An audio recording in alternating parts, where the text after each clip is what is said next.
上风上水在龙脉，万安公墓存武魂。在76集中，我们讲到，由李子明先生、杨坤先生等20余人，将董海川先师的遗骨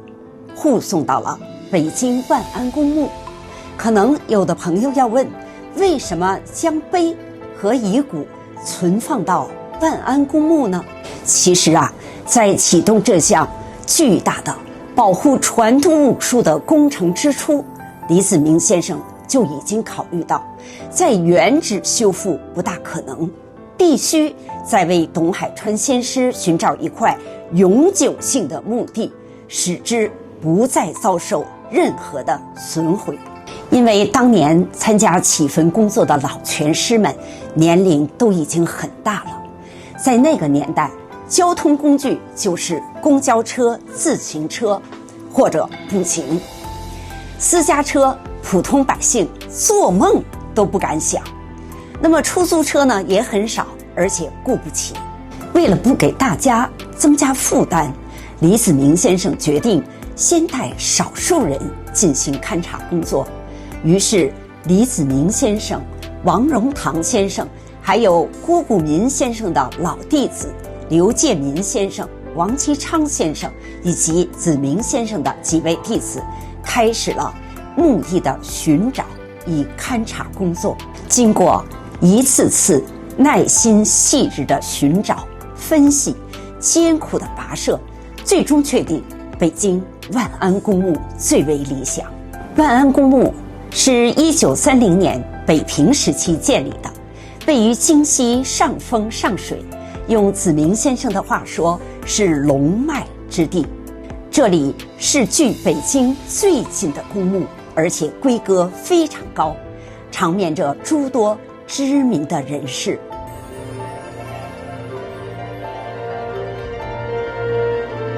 在北京西山的万安公墓，安葬着我国近代和现代的众多名人。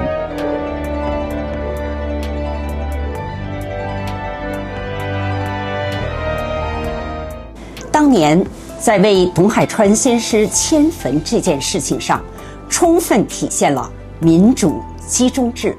在李子明先生、王荣堂先生等确定了万安公墓之后，由李子明先生亲书《迁徙者书》。在书中，李老这样写道：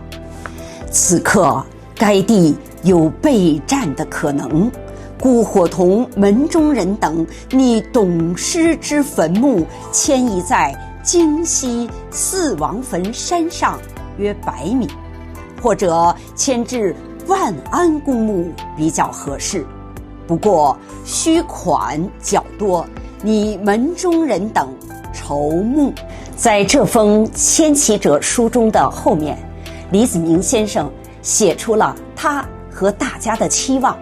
他是这样说的：如墓多，找地买几间房，建一个董公祠堂，以便有来拜谒者可以较近，寓意方便。在这封迁徙者书的后面，是李子明先生经过沟通确定的发起人的名单。他们是发起人李子明、傅志斌、张进臣、刘介民；贺朴仁、王其昌、周尊佛、张兆龙、刘万川、崔真；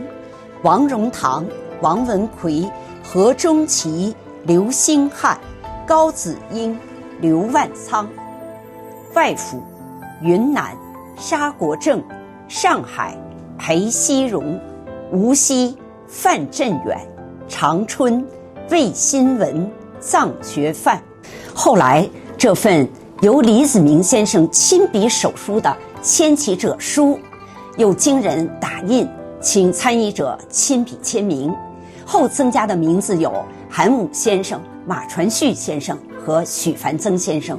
虽然大家想将董海川先师的墓迁至万安公墓的想法虽好，可事情并不是像大家想象的那么简单。因为万安公墓的规格非常高，不是一般人或你有钱就可以进入的，必须是知名人士、海外归侨等等方可入葬。在万般无奈之下，一向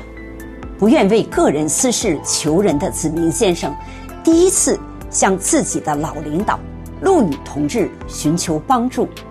亲历者李功成这样回忆道：就是在万安公墓来讲申请批地，找的是谁呢？万安公墓来讲专门管地的老孙，说这块地可以给你，但是说你得有批示。万安公墓不是任何人都可以进来的。老师来讲，他回家以后就想他的过去的老战友，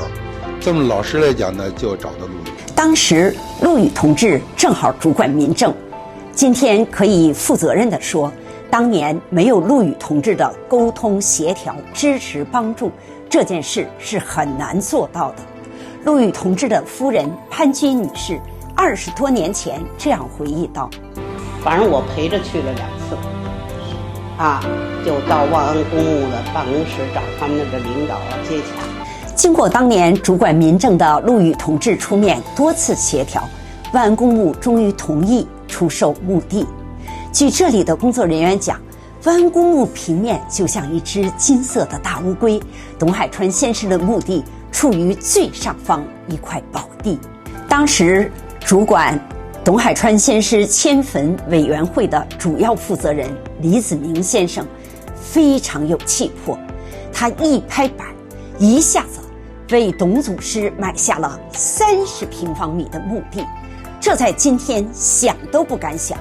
因为万安公墓的老墓地已经不再出售，地是买下了，可是建墓的资金远远不够。因为当时大家的生活都不富裕，很多人一个月挣30几元钱，还要养活一家人，让大家拿出3元5元也都挺费劲。当事人赵大元这样回忆道：后来我记得就是说老师就说了，我们这一支就老师这一支，我们全都是10块，都是10块的。然后呢，其他各支的自愿，5块也行，是2块也行。集资的钱非常有限，买了地修建墓碑的钱又不够。但是万安公墓有规定，在万安公墓买地就要由万安公墓来修建，这又是一笔不小的费用，怎么办？无奈之下，李子明先生又去找到自己的老领导陆羽同志。陆羽同志二话不说，再去万安公墓沟通协调。陆羽同志说，他们是民间集资，没有那么多钱，就让他们自己修吧。经过当年主管民政的陆羽同志出面多次沟通协调，万安公墓终于同意由八卦掌的门人来修建董海川先师的新墓。下一集继续为您播讲八卦掌的重大历史事件。